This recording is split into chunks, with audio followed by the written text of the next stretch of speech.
Welcome back. Sorry we're running a couple minutes late. We had some technical issues. I'm CL Miller, back again at 3 a.m. West Coast time with our guest Jan Costa, also known as, say hi.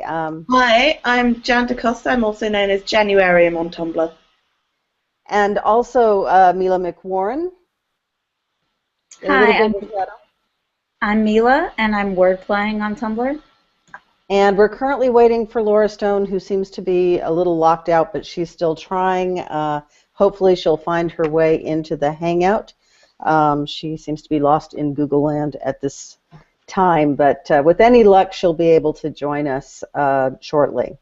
So during this hour, we thought it'd be really interesting and appropriate to do more than simply talk to authors about books, but rather about the role of the fan community, fandom, and fan culture, and how it's evolving and changing with three people who've been in the fan community for a long time. And in the case of Mila, in fact, I hope you'll tell us a little bit about your research and what you're working on, because you're particularly well suited for this. Yeah, I have a lot to say. I don't know how much I can say at 6 a.m., but yeah, I have a lot of thoughts at least. Yeah. Do you want to do that now, or should we? Well, no, I was just, just to say that you're, this is something that you're professionally involved in as well as socially. So maybe a little backgrounding and stage setting on this. We're in the middle of the con season here, and a very, very interesting week in the fan community, particularly those who are around and about Tumblr and paying attention to that. Between DashCon and the extra hour in the ball pit and G4, and of course in a few days we've got Comic-Con coming up here in San Diego. You both had, Jan, you got a chance to go to G4, which sounds like it was fantastic. And Mila, you got a chance to drop by DashCon. I did. Which I did not spend an hour in the ball pit. Oh, man. You had a chance. Eternal remorse. You can always go to Chuck E. Cheese. G4 didn't even have a ball pit, so I'm not sure we really oh, you poor bastards. Yeah.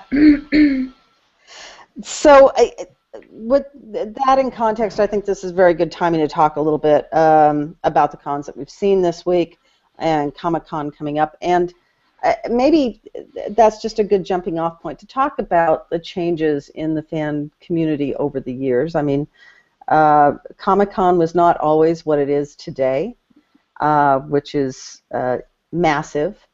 If you don't get in line for your ticket the year before, you're pretty much SOL. And it's as much a part of Hollywood as it is about, well, the comics upon which its name is born. Do you think that the changes in these cons and the development of, or attempted development of further cons, in this case for Tumblr, which ended not well, is some way reflective of the fan community in general, or not? I would definitely say, I mean, there's more cons, there's bigger cons, because the fan community is exploded. It's so much larger than it used to be, which is partially because it's so much more accessible. Over the past 10 years, with the way the internet has had its effect on fan communities, it's very much affected how conventions go. Yeah, I mean, I think that's right. The Comic-Con represent sort of the same impulse, actually, in con building and fan conventions and meetings, which seems odd because one is very successful and the other less so. But, I mean, I think what they have in common is that they place fandom within a larger social context of media-engaged activity. So, DashCon, part of the post-mortem explanation for the implosion that they saw was the sort of lack of real vision about what it was supposed to be for. So technically DashCon wasn't a fan con, right? It was a con that was for users of Tumblr who frequently happened to be fandom members, and a lot of the material was about fandom. So I think in that case you have a place where it was sort of an accidental fanish space, that wasn't really what it was purpose-built for, but it sort of became that because fans know how to do that. And then I think, Comic-Con on the other side is a fan space that is really not my fanish space, like naturally, like I'm a fanfic person, and Comic-Con is not really for that. Like you get a lot of fic discussion, and a lot of fic people are coming in, and Wattpad is having a big party this year, and I think you're seeing more like fic pushing into that because fanish spaces are sort of all starting to merge a little bit at Comic-Con. But I think that both of those cons, as very, very different as they were, are sort of both dealing with some of the same sets of issues, which is fandom is really big. It's really has a lot of facets and a lot of sides to it. It's very easy to see only your side from where you sit, and trying to engage with fandom as a bigger community has challenges that both of these groups are facing. Well, that's an interesting point, because I'm sure, there's the argument, and here I am at 3 a.m. trying to explain it. Good luck. My tea is not working. Yeah. But you would think that as the internet developed, as social media developed, that would enhance that. Or has it made it more divisive? Well, I mean, I would say DashCon, one of the things when they initially started out was that they had committees for all of these different fandoms. That was definitely, a significant element of it. Mm-hmm. It's interesting, the development, because I would call G4, which I went to, a MediaCon, and I've been going to conventions since I was 12 years old, but I've never been to what I would call a MediaCon before. I go to conventions which aren't focused around guests, they're around fan panels and fan music being made. But of course it was a MediaCon that had a lot of fan involvement running, but also it was Glee and StarKid are only because of the internet and because of their really Harry Potter fandom is a huge part of the contribution, because they started, most of what they do is transformative works, which makes it somewhere sort of between that.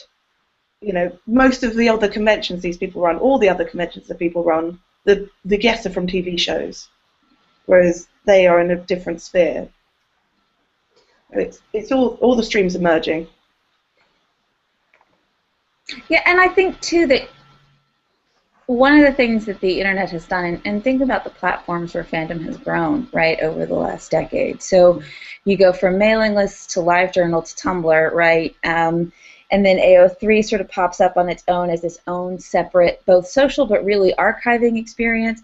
And so I think that, as new spaces have been created, it has been easier for people to lose sight and perspective on the scope of fandom. It's very easy to forget, if you are surrounded by people who perform fandom just like you do, the sort of broad range of stuff that you can do that is fanish, and the way that you can engage with properties and with other fans. So sort of compartmentalized. Yeah, I think that is a good word for it. Yeah, I agree.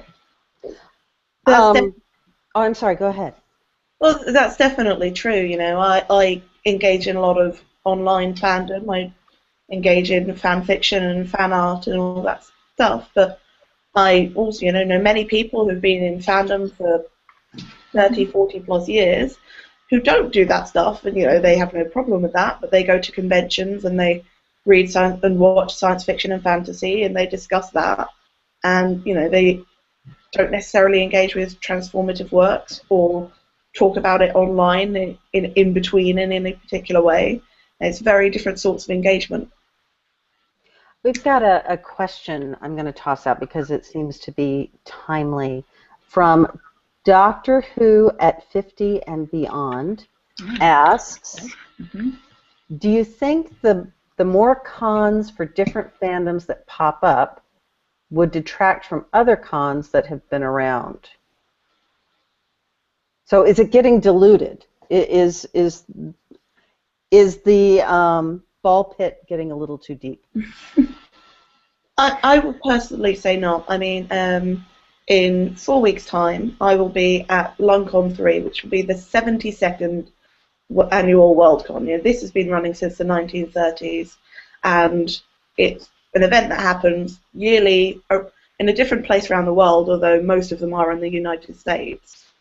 And it will be the biggest one ever in London, even though, you know, there's so many more people in the States. It's because they've managed to get that word out. And I think it will be absolutely enhanced by the fact that there are more conventions, more people hearing about fandom, and more people coming in who will never have heard of this thing that's been running for over 70 years. Yeah, I think I have a more nuanced response to that, which is to say that it depends. I mean, I think that, you know, the two biggest cons that I attend on a quasi-regular basis, so I go to Comic-Con every year.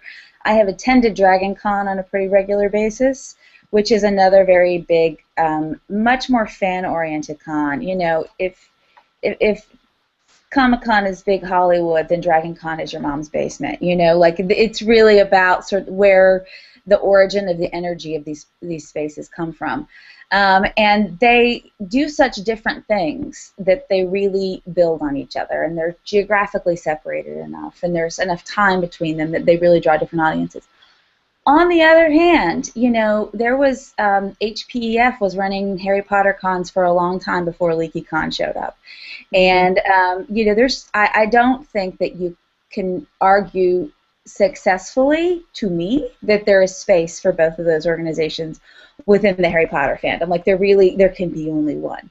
There's just not enough mass within, I think, that fan community for there to be two big series of conventions that run on a regular basis. And so I do, you know, I think it can cut either way, and I think part of whether or not proliferation of fan cons enhances the space or in some ways limits and becomes competitive within the space just sort of depends on how you define the space, right? Like what the scope is, yeah. I definitely think that's true, and I mean with HPF and LeakyCon in general, they ran LeakyCon London last year, and that was actually a group of fans who were going to put together a Harry Potter convention in London, and got taken over by LeakyCon because, you know, they are this big, huge, you know, mover and powerhouse in the community. I think it's also about people's interest in making big conventions. You know, yes, it depends how. True. My favourite conventions have less than 500 people at them. Right. And there's still a lot of those sorts of conventions running, and there's even more of those. So I don't go to as many of them, but some people feel that the convention can't possibly be successful unless there's thousands of people there. Well, I think that raises a really interesting point too, particularly with, you know, the major local con in my area, obviously being Comic-Con, and how that compares to a 500-person event. And you know, Comic-Con now is just such a how should I put this? It's something that the general public has such a heightened awareness of compared to, say, the smaller cons. Sure. That, you know, what is the sort of practical impact, if any, of that on, for example, Mila mentioned the role of fanfic writers at the cons, that there may not be a defined space for them, but they certainly show up. Is that changing along with the heightened sort of uber media presence of a Comic-Con? And does their role change because of that? I don't go to Comic-Con, so I don't know. I go to sort of more usually science fiction fantasy conventions. Yeah. Okay. So I don't know yet, but here's what. It's early. So, but let me make some things up. So here's what I would say. I think that a thing that is particularly true about fic writing parts of fandom is that they may operate with more of a space of fanish secrecy and fan shame. So I think that people are less likely to talk about their fan fiction writing with their coworkers than they are to leave action figures on their desks. And I think that Comic-Con legitimates fan activity because of its reasonably high profile. Like I will tell coworkers that I'm going to con for the weekend, and they think it's a little weird, but we're all big academic nerds anyway, and they're all a little bit jealous too. And that's fine. I would not tell coworkers about fan writing. It's just a qualitatively different thing, but I think that in a couple years, I might tell co-writers about fan writing a little bit. Now because I think this is an ongoing. interesting area, and I'd like to drill a little deeper on it, because you mentioned the term fan shame and fan fiction, and that it's not necessarily something you would discuss with coworkers. And I think that the image of fan fiction in the public eye is evolving, certainly, but where are we at right now with that? Jan, you go first. Okay. Well, it's an interesting one because it's definitely evolving, and I mean, I will be at Worldcon. I'll be on 2 panels, one of which is about why people read fan fiction, and one of which is about fan culture.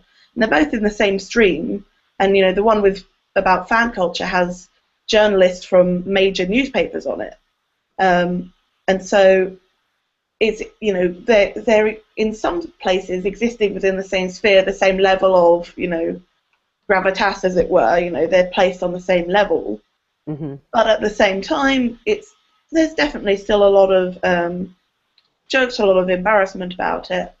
And a lot of people making fun of it. There's a hierarchy in fandom, and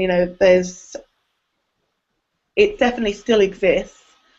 And even if people have no problem with fan fiction, and have known about fan fiction for a long time, it's still something that I will see people being teased about. I definitely get ribbed about it myself, and I don't tell wider people about that, even as I'd even tell them that I run conventions or something like that. So still stigmatized. Definitely still stigmatized, especially in 50 Shades of Grey changed the game in a million different ways. But it also brought a particular idea about what fan fiction is and how it operates to a lot of people who never even thought of the concept before. Because it is it is widely known that it started out as that. And that's, good and bad, because it was very popular, and that actually, is relevant as much as there's, a lot of criticism of it. We've got a couple of, they're more comments than questions, but I'm going to toss them out there from Noemi, I believe is the name. Fan fiction, in most people's mind, seems to be the extra step that is too much for people out of the fandom. Yeah, I think that's exactly it. So I was thinking when Jan was talking about this, I think a lot of this has to do with the amount of time that's invested in fic, and it's a lot, right? Like those of us who have written fic and those of us who read fic know that you can sort of go rabbit hole on that a little bit. Like it expands to fill the space, as we say about a lot of activities, including teaching. It's another one that it can suck up as much time as you're willing to let it take. And I think that might be part of the step too much problem, like why people look at fic and sort of don't understand it. I'm doing this big research project with a colleague, and as part of it, I had to pitch it to my advisor in my department. And this is a man who is pretty savvy about stuff that people do. It's sort of his job to understand that people do all kinds of things to find joy and richness in life. And this was, for him, a moment of, what the hell is going on with this? Why should you care? Why does it matter? Is this an interesting thing? Do we actually want to talk about this in public? So, even for people whose job it is to pay attention to interesting and meaningful things that people do, it was still a bit of a, it was a bar for him to clear. He's over it. But it was an interesting first couple conversations. So, yeah, I think that's exactly right. We've got a question. It's going to take a little bit of a turn here, but it's an interesting one, from Nadia Creek, who asks, Why do you think the fanfic community is so heavily female, and is this true of other types of fan spaces? In terms of whether it's true, it depends. I mean, there's a lot more female-dominated fan spaces than there used to be, and there's a lot more women in general science fiction fantasy fandom. I mean, I would say even just in the, decade and a half, whatever, I've been going to conventions, going to sort of very traditional, very old school science fiction conventions. There's a lot more women at those events. Before it was maybe like 70-30, and now it's about 50-50. Would you like to say anything about that? Why? I mean, the why question is, to be honest, it's just not one that I have ever found very interesting. I mean, my bigger question about like whether or not that is true of other fan spaces, yes, although fic is the one that is, when we talk about female-dominated fan spaces, fic is the one we always come back to, because it is, I mean, if you look at the numbers on this, it's really quite compelling. And if you look at even, we did a launch survey over a year ago to get started on this big fan project that we're doing, and we looked specifically at young women who were interested in a particular fan pairing, and of that group of young women, 97% of them read fic on a regular basis. So, I mean, that is about characterization of the female fan space.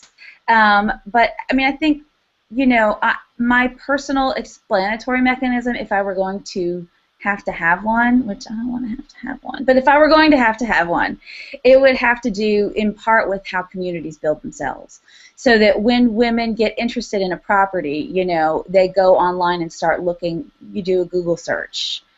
And I didn't even know about fan fiction until I found it after the 4th or 5th Harry Potter book, because I just was like, okay, I'm done with the book, now I need more. And what I found that were spaces that felt like they would fit me in were spaces where people were writing and working with fic. And that was where the women were, and that was where the sort of women my age were, and where, there was just like, okay, that's my demographic. Those are conversations I'm interested in having. I'm going to go sit over there for a little while. And so, I mean, I think there are a lot of stories about, well, women are creative, and in school, women, there's a lot of like, and now it also explains cosplay is such a female space and things like that. But I think the flip side of looking at that is, where are your people and how do you find them is part of it too. Yeah, and I think, I mean, a lot of anime fandoms are very female dominated, and a lot of those don't necessarily engage in fic so much, but there are sort of various creative fan works. And it's interesting what you say about it just connects back what you say about how you found fic. Is actually, I knew about fic, but I knew fic was that thing people made fun of, which made me get into it until, maybe, a while after I might have otherwise. Because, and it was, I since realised it was partially, people teasing people they knew read it, but all I knew was just, this is that thing that's really embarrassing, and we make jokes about people who read Harry and Draco fan fiction. Right. I mean, the other thing, just one more thing on this that I would say about this is that, I mean, from my point of view and my perspective, it took me the longest time to figure out what the hell male fans did with their time. I just couldn't figure out, like, what do they do? Like, and I still am not 100% clear. I live with one and I'm raising another one, and as far as I can tell, they buy lots of stuff. Like, that is sort of like how they engage with fandom and media properties. I'm sure there's more to it than that, but I mean, part of how I look at my perspective on fandom, because of where I sit and how I came in and the way I perform it, is that it is a female space. And like, the male spaces are, to me, sort of fringy and misunderstood, and I don't really get them. And like, if anybody's marginalizing anybody, from my point of view, it's me marginalizing them. Like, I just go brony it up. I just don't get it. Like, yeah. Action figures. Yeah, I guess. Yeah.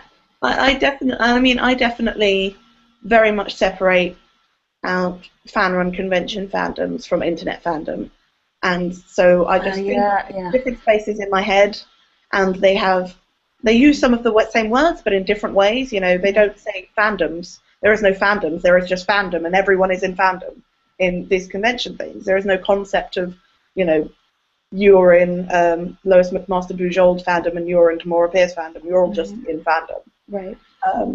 And, you know, that's, again, it used to be a much more male-dominated space, and there's been a lot of active efforts. There's been this campaign for panel parity, which is the idea of having as many women as men on panels, because it would be very normal for many panels to have no women on whatsoever. You know, you both referenced the sort of changing landscape of fan fiction. I mean, Mila, you mentioned going back to kind of the Star Trek days, even when people would type something out, or what was it, mimeograph, and hand them off to each other. And Jan, you also mentioned the sort of explosion of at least awareness of this in light of 50 Shades. So what is the next point? If this is something that it seems to be evolving pretty rapidly, there's an awareness of it in the general public. Does it gain more acceptance? Do companies such as our own and Omnific and the others out there, do they in any way influence, do you think, the general public's awareness, acceptance of fan fiction, or is that even relevant to the general public? My mother's best friend is a publisher. She works for a Big Five, and she has no interest in fan culture. She doesn't know anything about it. And she mostly works with children's fiction. And when I told her about my contract with Interlude, I told her I'd been, you know, that I was going to write a book and that it was coming out of fan culture. She knew 5 years ago she would not have understood a word I was saying. And now she was talking about Wattpad. She was talking about how they find fan fiction writers and buy their properties and try to develop them and all of that. And she is, you know, while she's in the publishing industry, so she is not fan culture at all. And her awareness is obviously professional, but was a huge, you know, I was shocked by the extent to which she was aware and trying to engage with this stuff. Mila? I am a professional anti-prognosticator, but which is to say that, like, I'm not like, there are some real good reasons that I don't like to make guesses about what's going to happen in the future because I'm going to be wrong and look like an ass about it. So I usually don't. What makes it so fun? Right. Okay. So what the hell? So so what I guess I find most interesting about this moment and the next 5 years is that my general impression of the publishing industry as a whole is not that the real problem with the publishing industry is that they are desperate to find people who are willing to publish work. Like, that was sort of not my sort of sense of where the publishing industry sort of moment of, if there's a moment of crisis, which is a thing that people talk about and debate all the time, that was not where it was coming from, right? Was that there was a shrinking talent pool. So, like, on the one hand, I don't know that, like, there is that the publishing industry is sitting around going, oh, thank God the fan writers have shown up. We're saved.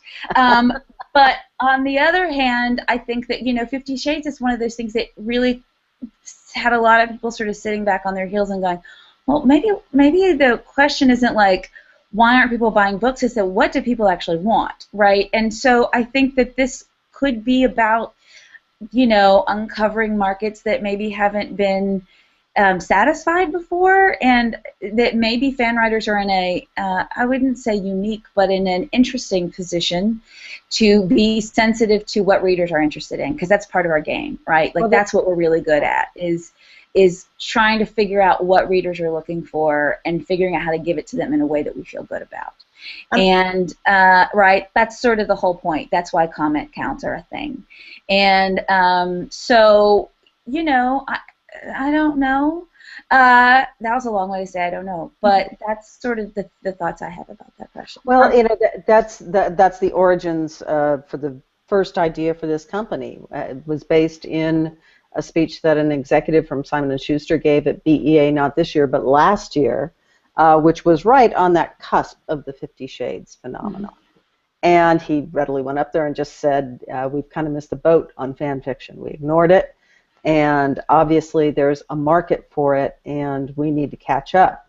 And the interesting thing is, in the course of 1 year at BEA this year, there were panels about fan fiction and about finding writers from fan fiction and developing them. And the other interesting thing with that, and you pointed to it, Mila, is that even though it's seen as sort of a crisis climate in some facets of publishing, the area that is healthiest is romance fiction, which is where a lot of the fanfic writers, of course, are.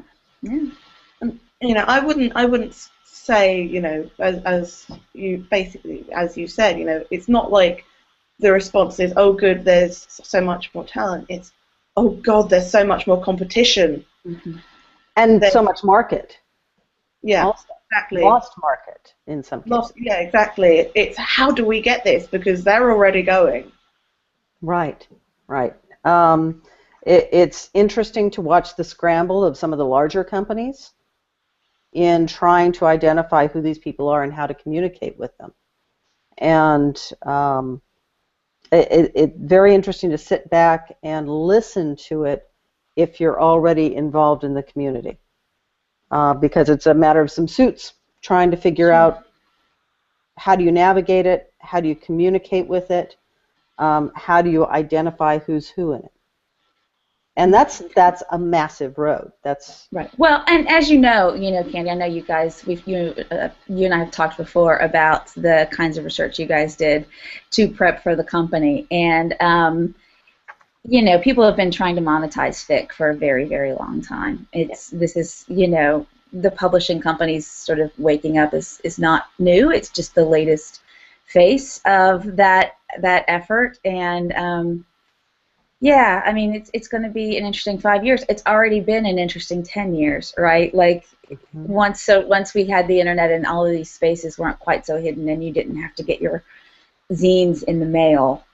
It changed a little bit about or under the table at the con. Exactly, right. So yeah, I it's going to be interesting. I can't wait to see, but I don't really know. And this is one of the questions we have, and your answer may be I don't know, but I'm going to ask it because it's here. I would ask if fanfic can go mainstream and make actual authors of these writers. I have something to say to that comment. And open it up to more people. I like to think that these writers are actual authors. It's not making actual authors of them. It's just making them authors in a different venue. I mean, fan fiction's been making authors for a long time. Very long time. A very long time. And, there's varying levels of openness about it. And, some people are open but take everything offline. Some people are open but won't say what name they wrote it under or write it under.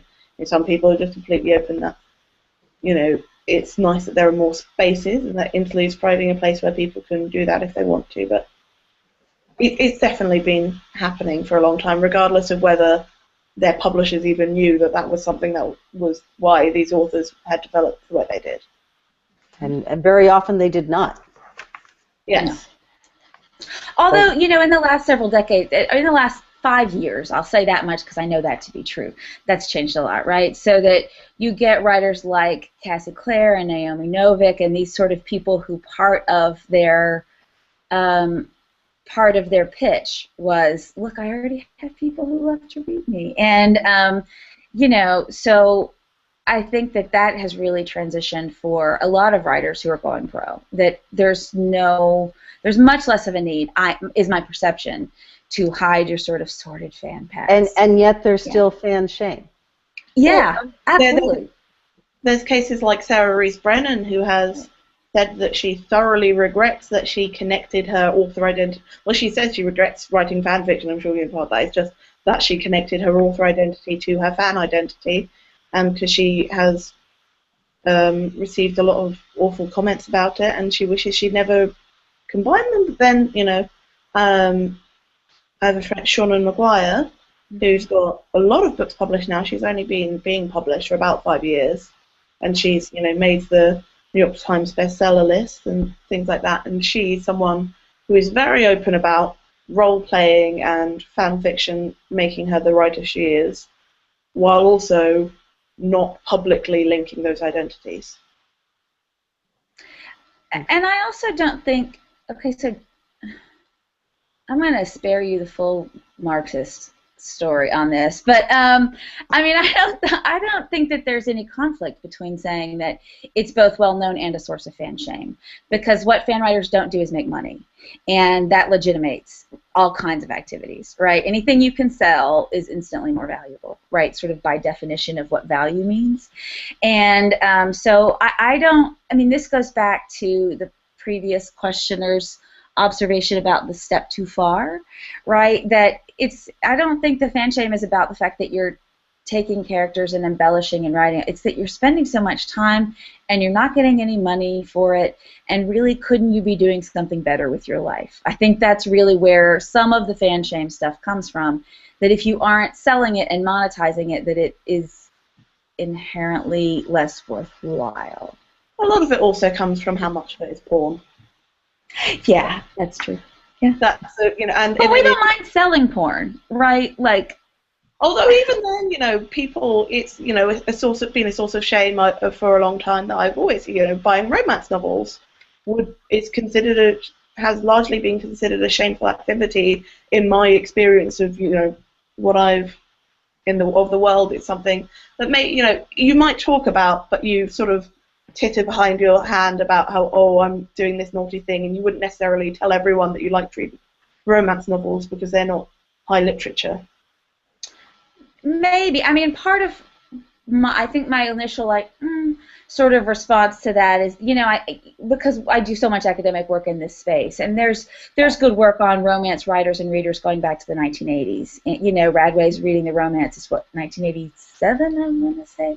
And this is it's a fairly well-known ethnography. This is stuff that people have been talking about for a long time, the role that romance and sort of sexy stories play in women's lives, with sort of, and that just might be academic spaces, right? But the fact that there is a lot of big space in very mainstream sort of how do women think about their love lives space for romance novels, but much less for fan fiction, to me suggests that there is, part of this has to really do with the corporatized or the monetized nature of romance novels versus fic, if that makes any sense. It's early, I'm sorry. I think that's definitely, and it may also be a cultural thing, because I'm in England and, I've grown up in that. And while there's an incredibly long history of romance novels in this country, it's absolutely something that while people talk about it, people know about it, it's very wrong. But that doesn't mean that it's not considered a bit embarrassing. Right. Question. Okay, if monetization adds to the perceived value of something. Yes. And which I think it does. A rapidly changing climate for fan fiction. Then I'm going to do another prognostication question, which you will hate. But then what is the outcome of that? What is the outcome of fic writers not necessarily writing fic for money, but rather using that as a baseline upon which to try and build a career?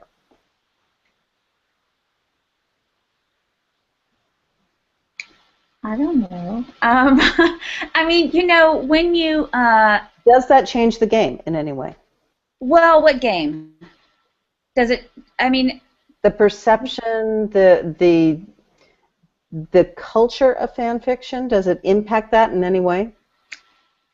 I think that when people say that they worry about their favorite writers going pro, that means that they worry about whether or not they're going to have time to write fic anymore, is a legitimate worry. I'm not sure it is. I think that is a fair thing for them to worry about, because what I think they are really responding to is this sort of well, some kinds of writing are more culturally sanctioned and okay, and some kinds of writing are less culturally sanctioned and okay, and if you could do one or the other or both, why would you want to do the one that is less cool? I mean, I think that that's a fair thing for people to think about and wonder about. I don't think it kills fan spaces because I think that there's always going to be some set of new characters that people are going to fall ass over tea kettle in love with and need to spend time and several 100,000 words obsessing over. But I think that's maybe part of where that tension and worry comes from. Does that answer your question? Sort of. You know, for 3 a.m. it does. We'll call it a day. Yeah, good enough. I don't know, Jan, what do you think? Well, yeah, I think it's an interesting one. It's an interesting one about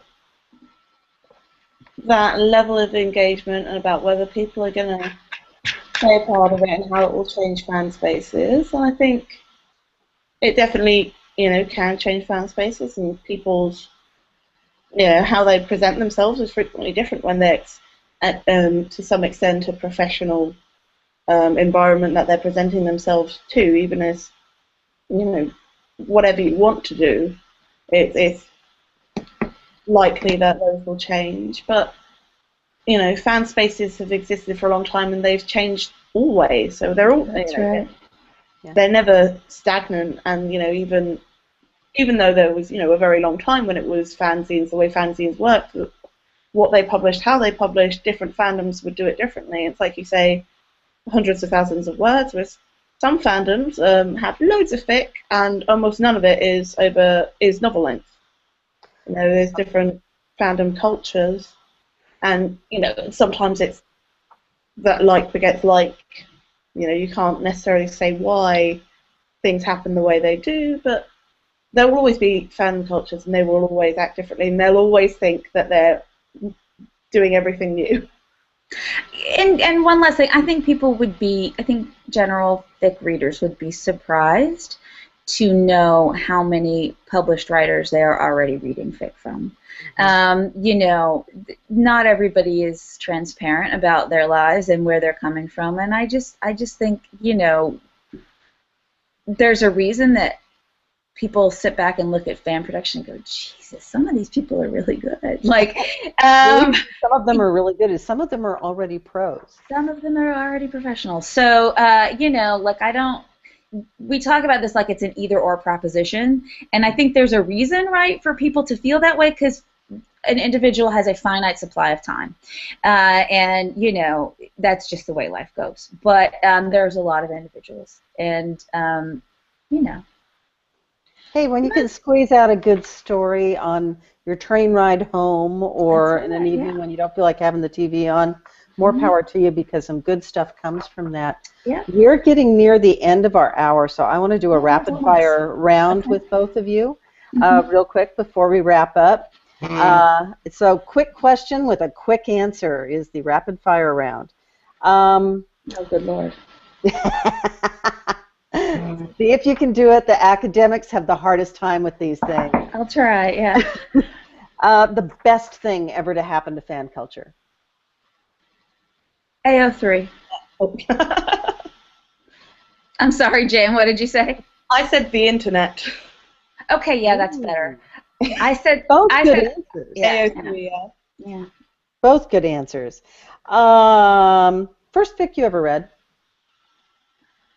The first fic I ever read was called The Naked Quidditch Match, or something like that, and it was all done through M-mail, so it was people's emails about some ridiculous Hogwarts bet that a completely non-fan fiction space email list I was on, someone emailed around. Nice. I have no memory of this. It was probably something that was linked from the Harry Potter for Grown-Ups mailing list back in the day. That dates me, but Jan is exactly the list I'm talking about. Yeah. But yeah, I have no memory of the first fic I ever read. Nothing. I only remember because it was before I actually entered the fan fiction space. Yeah, yeah.